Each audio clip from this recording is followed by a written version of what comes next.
Okay, well, hello everyone, and welcome to our AXSChat for today. We're very excited about this topic. We have Lauren Stork from CCAC, and our topic is about captioning. And in a moment, I'm gonna turn it over to Lauren and let her talk to you about why what we're doing today is different from anything we've ever done on AXSChat. Antonio, my partner, is with me from Ireland, and I am joining from Virginia. And Neil is on holiday today, so he was not able to join this very progressive interview that we're about to do. And so we're really thrilled to have Lauren Stork on our show today, and she's joining us from Maine. So, Lauren, why don't you introduce yourself and tell us about why we're so excited about having you as our guest today?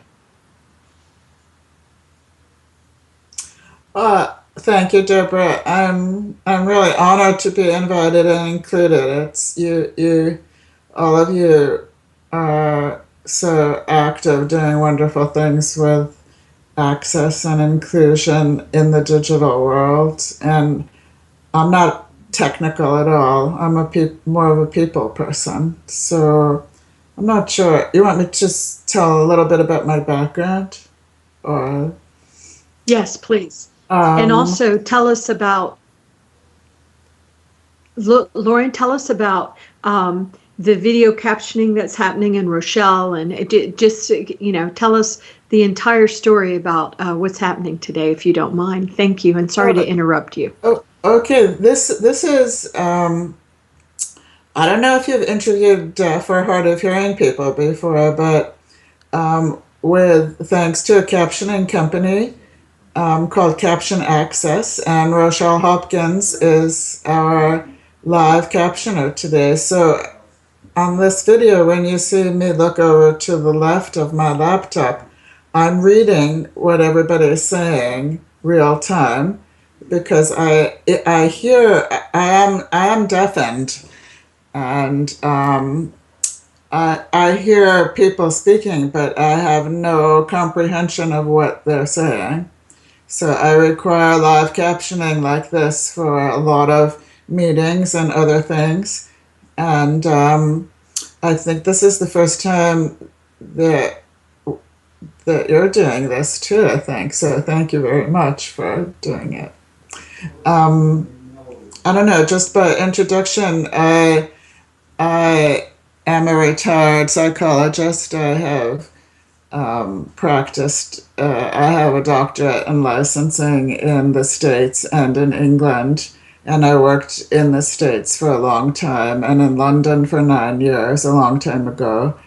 And I was not hard of hearing then, and in later middle age, my hearing started to go down, and I lost most of my hearing over 12 years. Um, it's an inherited condition, one of many hundreds of different kinds of hearing loss. I didn't know I was going to inherit it though. So I became very interested and active in a number of hearing loss groups and learning about deaf groups also, that is sign language users. But most of us who have acquired hearing loss don't know sign language and don't learn sign language. We require captioning. And 5 years ago, I realized I started the CCAC organization, which is a captioning advocacy group. It's captioning advocacy. It's not a hearing loss group, but of course, many of us have a hearing loss, but there are so many other groups that benefit from captioning also. People who use sign language are probably among the smallest group, but they need captioning on all media, including all media on the internet. And we work together for that. And a lot of other people need captioning also. It's helpful for people with autism, people with tinnitus and no hearing loss, people with language differences, people all around the world who want to learn English. Having captioning in another language helps you understand and learn that language, and a few other reasons also.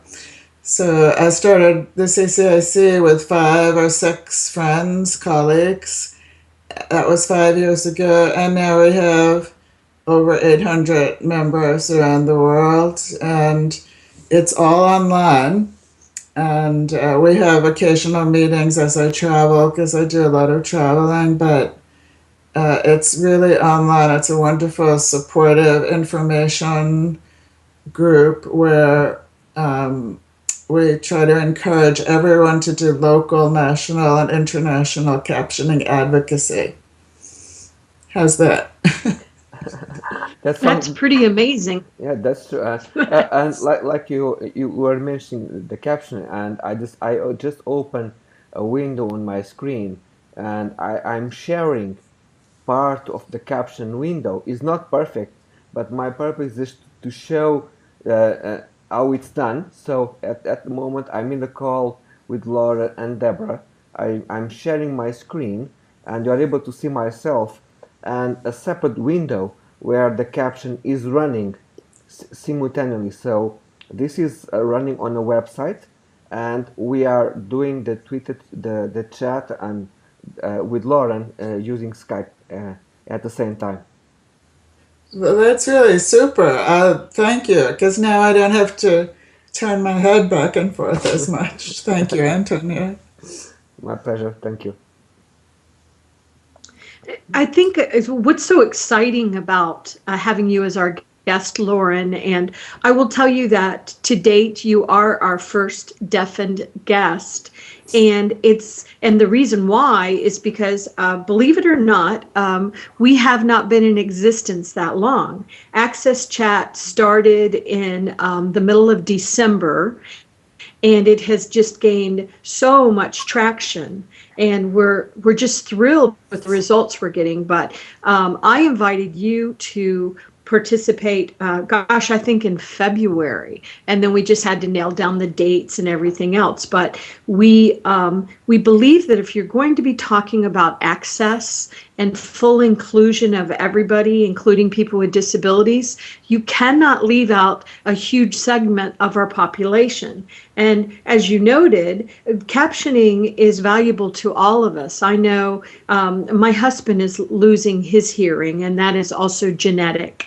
And I have a daughter that's 28 years old that has Down syndrome, and she uses captioning to help her understand content better on the internet and on television and stuff. So society really benefits from captioning, and I'm looking forward to seeing more technological benefits to captioning, so that we have less resistance to people wanting to caption things on the internet and live streaming and videos and TV. And so I think that the work that you're doing at CCAC is amazing. You had mentioned something before we got started about Rochelle, where you talked about in the United States that we call her a captioner, but in the UK we call her we have a different name for what she's providing. Do you mind addressing that, Lauren? Because that was something that was new to me. Well, actually, in the UK, the UK has its own term for this. It's called a speech to text reporter, STTR. And as far as and that term is used in some other countries. Speech to text, STT, is kind of a generic for what captioning is. In Europe, in the United States, our captioner today and others are called captioners, captioning providers. But in a lot of Europe, especially Northern Europe, Germany, and the Scandinavian countries, they are called text interpreters. And I've been pushing for us to say text interpreter in the States too, but that will never happen. I like text interpreter instead of sign language because it sort of evens the field. A lot of the public, and properly so, recognize sign language and love to watch samples of it when it's done well. And the problem is that when we say we're deaf or hard of hearing, a lot of people assume that we use sign language also, and most of us don't because we live in the hearing world, and it's hard to make captioning as a topic as we say as sexy as sign language.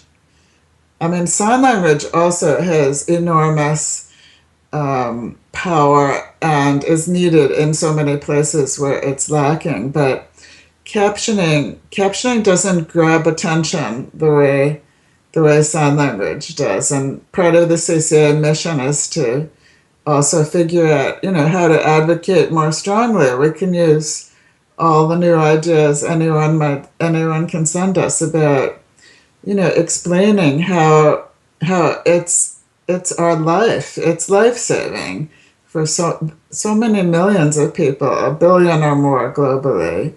Captioning. It's more than just text under a picture, or even more. It's social interaction, communication, which we've lost by losing our ears functioning.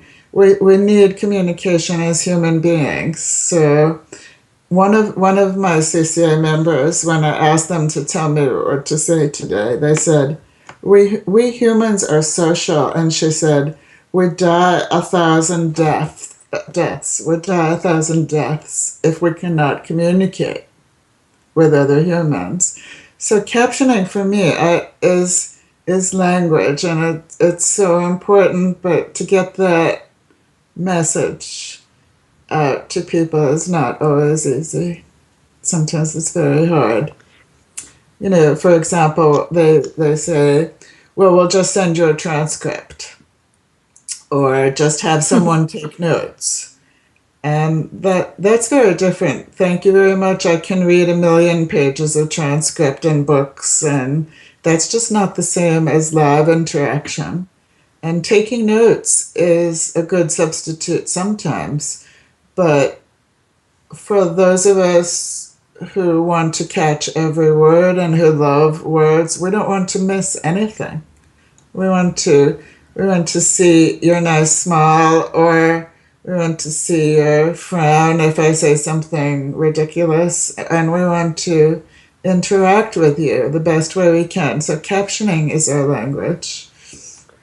So, Lauren, You know, go when ahead, Antonio. when somebody invites you to go for a talk or for a conference, and is it possible to have these captions in the big screen that everybody at that conference can actually see the whole speech?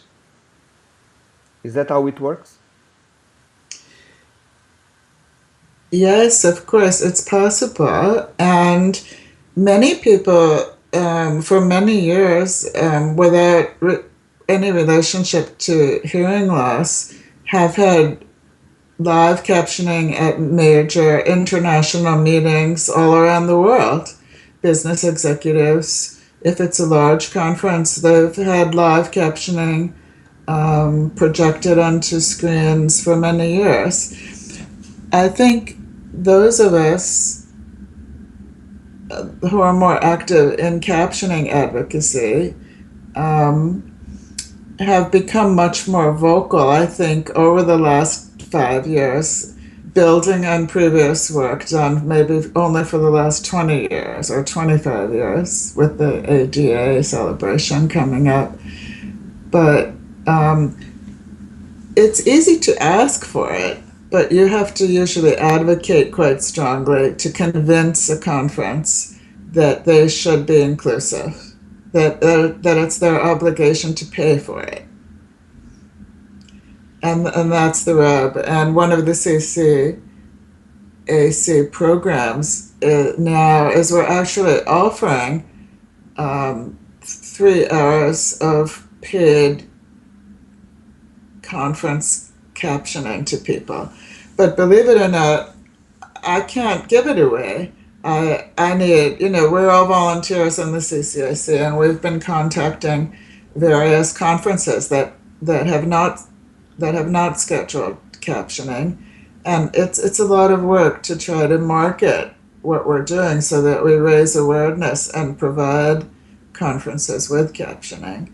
So that's one of our advocacy programs the fundraising we've done. I have some funding to start this, and we have helped 4 or 5 small meetings so far get started using live captioning. It's not only live conferences, it's also so many meetings, so many community meetings that people want to go to. And people with hearing loss have isolated themselves. They've stopped going out to lectures in their community, and that is so unhealthy. So, we tried to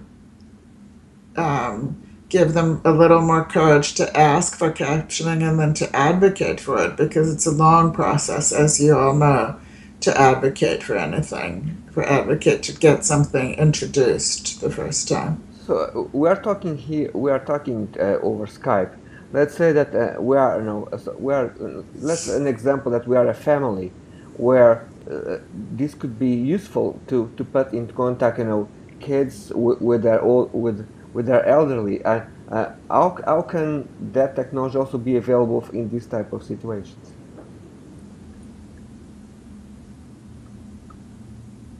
Yes.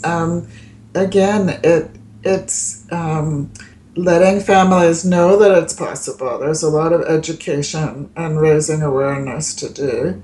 And then if they want a live captioner as good as Rochelle is doing for us today, there is a cost. And, but families use Skype chats like this more and more. I do it with my family. But even for me, setting up the schedule to find a live captioner and then paying for it each time can feel like a burden. So it's a dilemma, because professionals deserve to get paid for quality work, and the CCAC always says that. At the same time, a lot of people ask us about machine captioning, automatic machine captioning. Well, for some voices, that works okay. For other voices, it's just terrible. So that machine captioning, even with all the new technologies coming out every week almost, it's not good enough yet. And I don't know if it'll ever be good enough for full quality and really important conversations, not only with your family, but with medical professionals, for example. But, I think most people don't even know they can do this yet. And it doesn't cost a whole lot of money. For companies, it does not break the bank at all. And it has to be built in like your group is doing such a wonderful job discussing how access needs to be designed from day one in inclusive systems for people with differences have to be a first thought, not an afterthought. And the same with live captioning for anyone. For a small group without a lot of money, we encourage them to do fundraising. We'll help them do fundraising if they need to. For a large company, it's a minuscule cost compared to what they spend for a large conference, for example. Thank you so much, Lauren. I'm sure Deborah has more questions. Thank you, Antonio. Lauren, I just attended a conference in Washington, D.C. last week called M-Enabling Summit, and it is for Rochelle, that's M-ENABELING. Oh, she got it. She's really good. But and that's something, it's a conference about accessibility and mobile, and how mobile, how that's tying into aging and people with disabilities. And so I'm a volunteer at with G3ICT, which is one of the providers of the conference. And we want that conference to be fully accessible. And so we invite speakers that are deaf and speakers that are hard of hearing. We have we have it fully captioned. A lot of times, if a conference even thinks about it, we will see a conference provide captioning for the main sessions, the introductory sessions, the keynote sessions, but we won't see the captioning happening in all of the other sessions. So I guess if you're deaf or hard of hearing, you just don't get access to that information.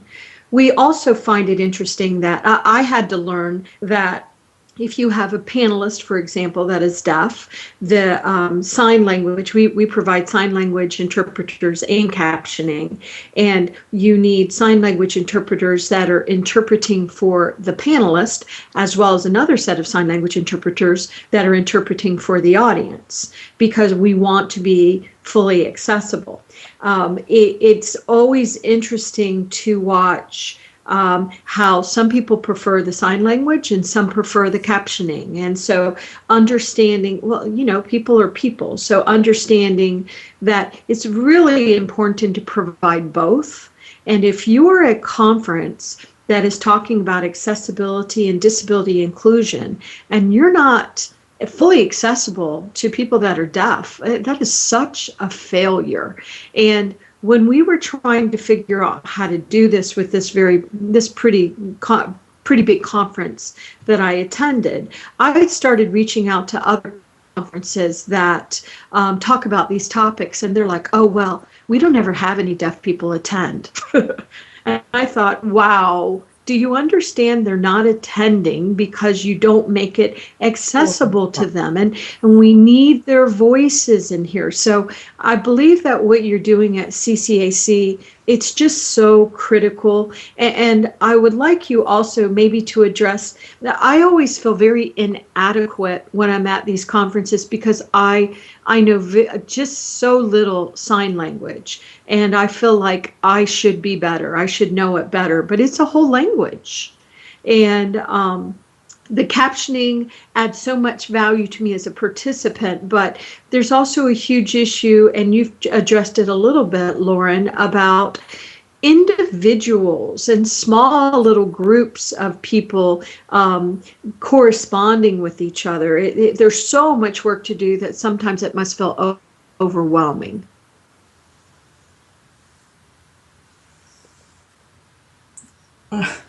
Sure, yeah.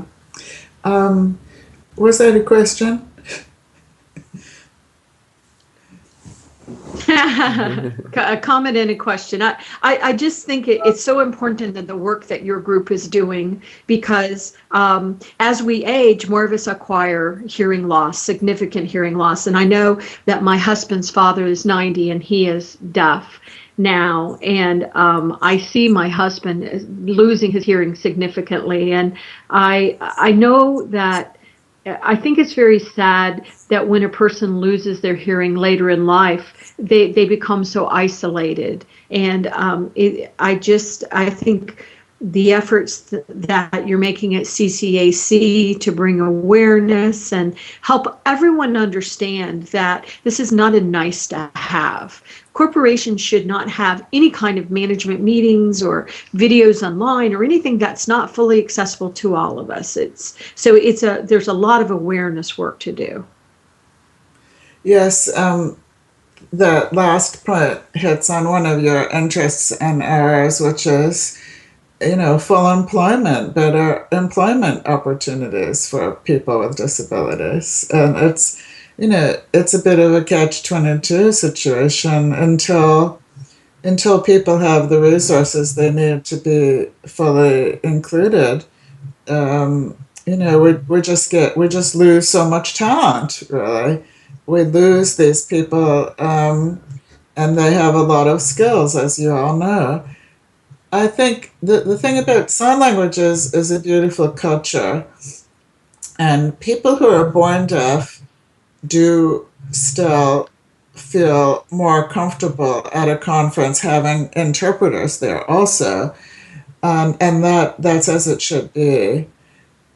I don't know. I hope I'm not saying the wrong thing, but as people who are born deaf are getting better and better educations now, I mean, so many more um, people with who are born deaf are going on to all kinds of graduate studies and are getting better and better educations and becoming truly bilingual. And for a deaf person who is bilingual, for them that means fluent in sign language and also perfect native language, perfect English for we English speakers or whatever country they're in. And that I think that's really changed dramatically over the last few years, and that's a good thing. So yes, if someone asks for sign language, that must be in there for them.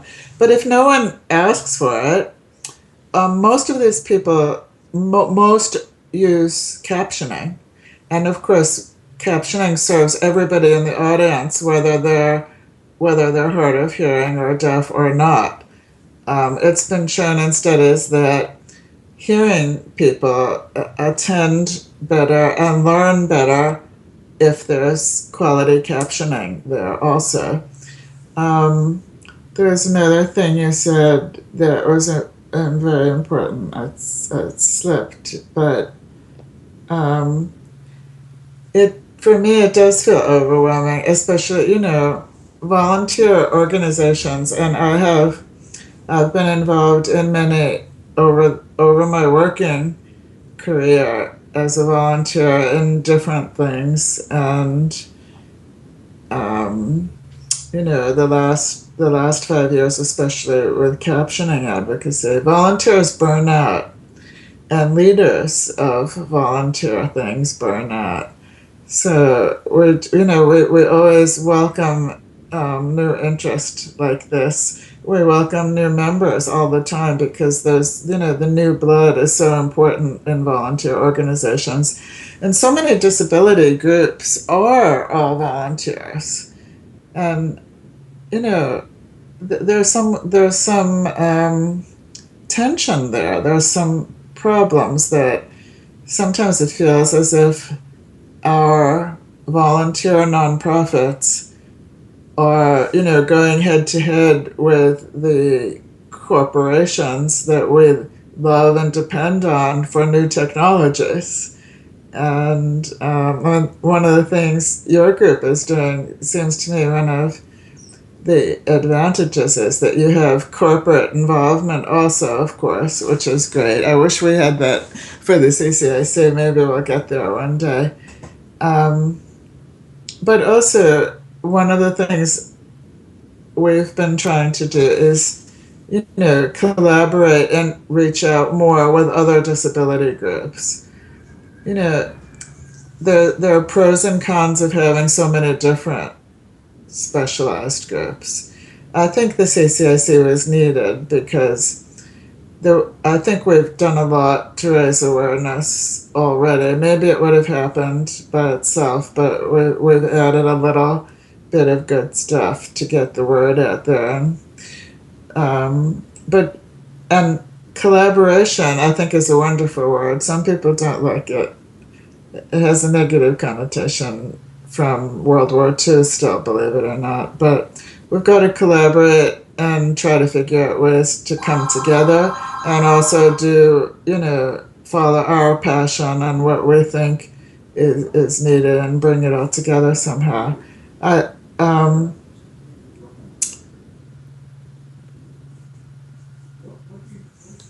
I don't know how much time is left. Now Another question?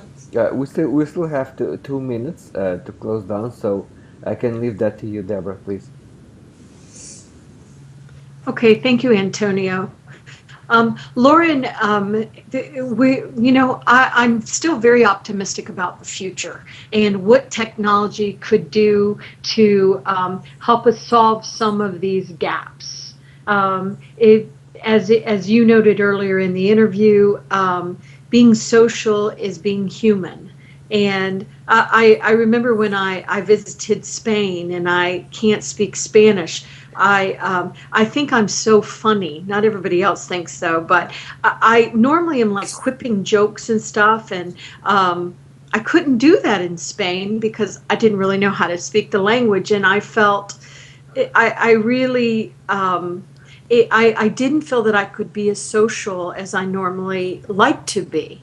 And and once again, as I watch my own family become impacted by deaf and hard of hearing, it's very real to me. So the work that you're doing at CCAC is very important, and we're really thrilled to have you be here. And maybe a corporation will be participating and say, wow, I really should get behind CCAC or many corporations. This is a very good opportunity for multinational corporations to support organizations that are making a difference. So I hope that corporations will join this conversation in supporting organizations like CCAC. But Lauren, would you like to make a final comment, and then we will close down the chat, and we look forward to your Twitter chat, not tomorrow, but the following Tuesday.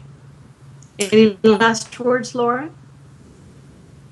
Thank you all so much, everybody, and everybody watching this video next week. And it's wonderful to talk to new people always and try to share ideas and questions. Just a huge thanks to all of you. Okay, thank you, Lauren. It was an amazing experience, and thank you, Deborah. I'll be closing down our interview, and once again, thank you so much.